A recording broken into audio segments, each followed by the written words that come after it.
For the longest time, mini PCs have had the reputation of being loud, slow, and reserved only for the most basic of tasks like browsing the web or simple office work. But over the past couple of years, something has changed. These things are now getting so quick that in a review I did a few months ago, this mini PC scored higher than my editing workstation in synthetic CPU benchmarks. But can you really trust these tests at face value? What I want to know is, can you replace your custom desktop system with a mini PC and have the same experience in games?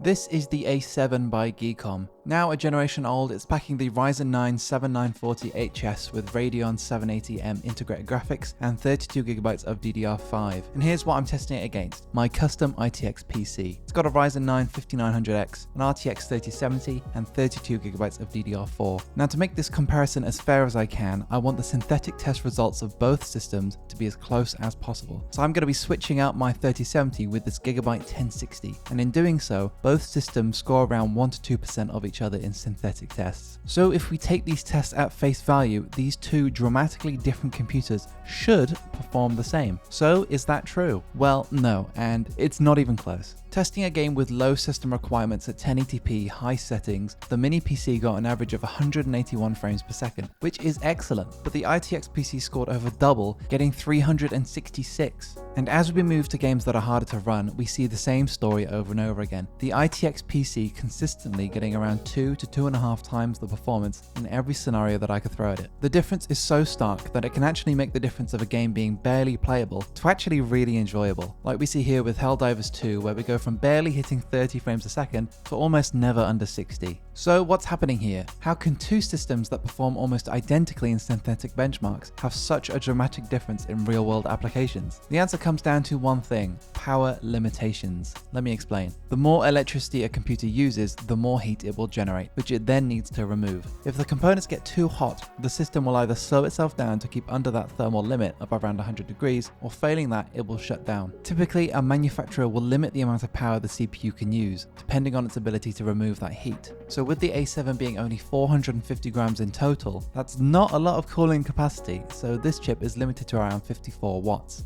The custom ITX PC does not have this limitation. This one's got a 650 watt power supply, and the whole thing comes in at almost 16 times heavier at 8 kilograms, and a lot of that weight is dedicated just to keep it cool. What this means in real terms is that the mini PC will start to slow itself down because there isn't enough cooling to keep up. But the ITX PC will never hit that thermal limit, regardless of how long it runs under load for, so it will always be at its maximum theoretical performance. And I can hear you asking, well, that explains sustained performance being worse, but then why does the mini PC score the same in benchmarks? And here's my theory. As the CPU and GPU are both on one chip, that means the power budget between them is shared. This means they can both use a huge portion of that 54 watt budget, but not at the same time. So when these components are tested individually, like in the benchmarks, they perform considerably better than in tasks requiring both the CPU and GPU at the same time, with gaming being the most obvious example. Taking a closer look at how much total power these systems actually use, we see that the mini PC sips power at just 10 watts, whilst the custom PC doing the exact same thing comes in at over 7 times more, hitting 76